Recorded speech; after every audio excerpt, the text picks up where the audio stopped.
Bienvenidos, bienvenidos a este museo virtual del teatro ceremonial mexicano, del teatro tradicional, de nuestro teatro de 5 siglos, de nuestros siglos que define nuestra esencia y nuestra identidad mestiza. Las leyes de Indias dividieron a la Gran Nueva España en dos repúblicas, la República de los Indígenas y la República de los Españoles. Después, claro, los criollos. Dos países metidos dentro de un corsé. El absurdo más grande del mundo, porque eran dos repúblicas que vivían en el mismo lugar, que respiraban el mismo aire, que comían la misma comida, pero que eran absoluta y radicalmente diferentes.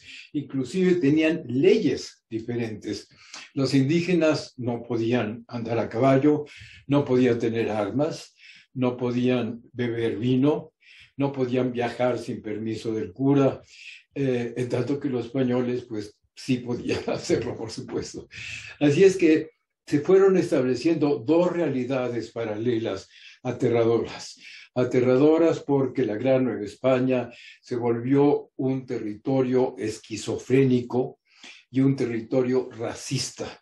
Un territorio racista en el que la República de los españoles, de los blancos, de la gente de razón, entre comillas, despreciaba, e infortunadamente todavía sucede, despreciaba a la República de los Indígenas. Y así como tenían dos leyes diferentes, también tenían comida diferente y también tenían teatro diferente.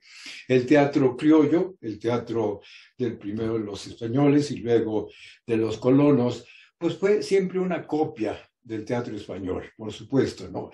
Se sentían, creían que vivían en España y entonces recibían compañías de Cuba y compañías de la misma España.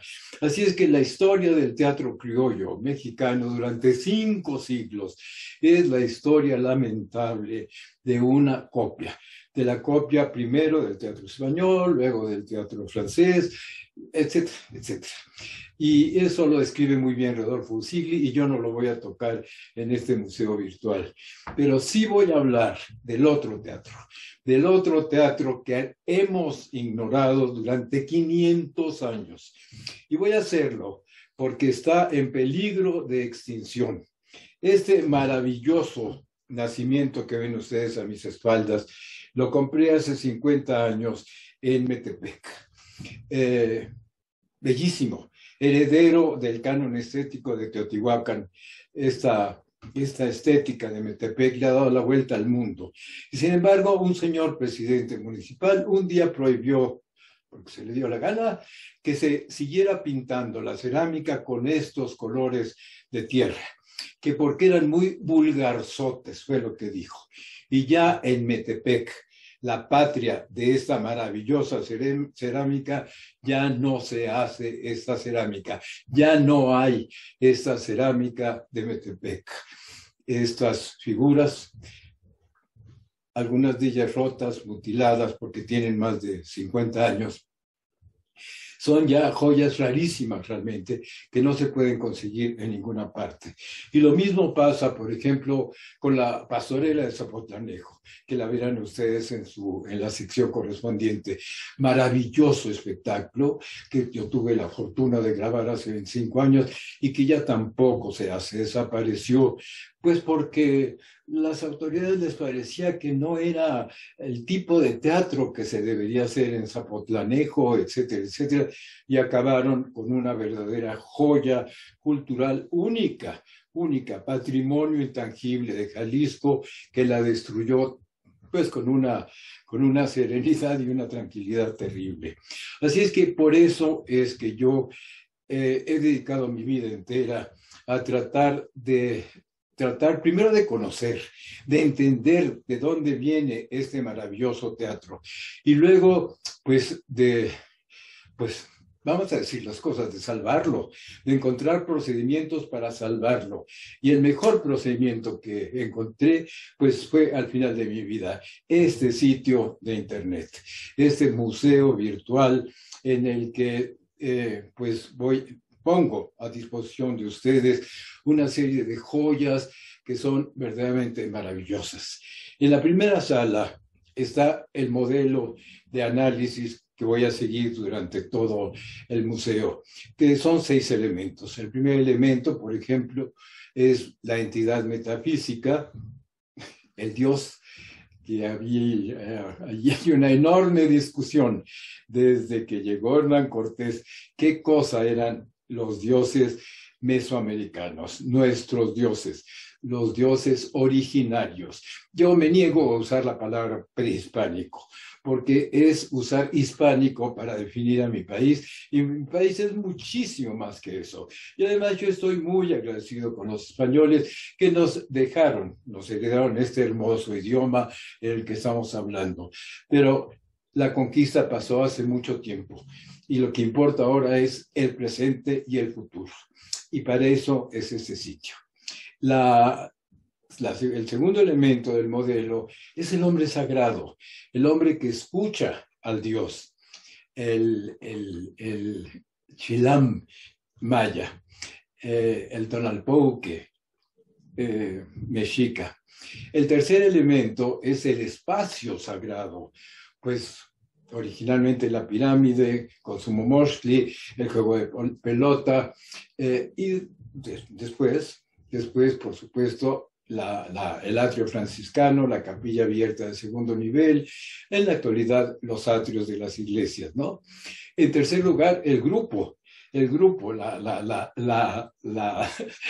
la humanidad que se interrelaciona con el Dios y que de esa interrelación nace la vida y nace el movimiento del universo. Y finalmente, la ceremonia como tal. Esa es la primera sala. Ojalá algún día encuentre yo algún patrocinador que quiera patrocinar que se haga en computadora pues una maqueta en movimiento de lo que fueron las ceremonias en la gran Plaza Mayor de Tenochtitlan. ¿Se imaginan ustedes 15,000 personas cantando y bailando de manera concertada ante el majestuoso Templo Mayor que era más alto que la actual catedral? Bueno, algún día. La segunda sala tiene las joyas más grandes que puede haber y que nada más por eso se justifica este museo. Son las reconstrucciones que pude hacer en el año de 1992 bajo la asesoría de don Miguel León Portilla y de el gran arqueólogo Matos Moctezuma, de las obras del Teatro Evangelizador en Náhuatl. Tuve la oportunidad de organizar una compañía profesional de actores profesionales que actúan maravillosamente bien las obras que sobrevivieron del Teatro Evangelizador en Náhuatl, que es exactamente lo que liga las ceremonias originarias con las ceremonias que se desarrollaron durante 5 siglos. Así es que tengo allí el día del juicio final con 400 actores hablando en náhuatl, el sacrificio de Isaac, la adoración de los reyes, el monólogo de Judas, la abuelita y su nieto. Son verdaderas joyas en esa segunda sala. Luego hay una tercera sala maravillosa también, maravillosa con joyas de las representaciones contemporáneas. Abrimos con la representación de Colima, de los perros, un prodigio verdaderamente, perfectamente bien realizada por el gobierno de Colima, que es una maravilla esa empresa que ellos hicieron. Y tenemos además, por supuesto, el carnaval de Huejotzingo, las pasiones, las guerras fingidas, las ceremonias de muertos, las pastorelas, cientos de ceremonias que por eso se llama museo virtual, porque es la única manera de capturar toda esa riqueza que se nos está yendo de entre las manos. Luego viene otra sala que para mí es importantísima, que son los testimonios acerca de esta labor de las grandes autoridades, como el doctor León Portilla, como Matos Moctezuma, Alfredo López Austin, el doctor Georges Rodó, Patrick Johansson, que dicen ante la Cámara por qué debemos salvar todo este patrimonio intangible que se nos está yendo entre las manos, que estamos perdiendo. Y la única manera de salvarlo es utilizando los recursos que nos da la tecnología moderna.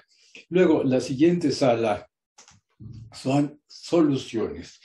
¿Qué soluciones hemos encontrado a lo largo de 50 años para poder salvar estas ceremonias, para poder organizar este museo virtual? Y ahí, pues, bueno, hablo de la pastorela, la primera pastorela profesional que puse en 64 en Tepozotlán y que se sigue representando hasta la fecha. Hablo de los desfiles que organizó Teatro de México, la asociación civil que formé hace 60 años para realizar esta tarea, los festivales de pastorelas y sobre todo los talleres y los cuadernos, porque miren ustedes, durante 500 años se salvaron estas ceremonias gracias a unos humildísimos cuadernos de coloquio, cuadernos que están escritos llenos de faltas de ortografía, llenos de ripios en los versos, pero que gracias a eso los mayordomos pudieron hacer que sobrevivieran las ceremonias. Y ahí precisamente va otro modelo muy fundamental, el modelo de la cofradía, el mayordomo, el santo patrón y el cuaderno.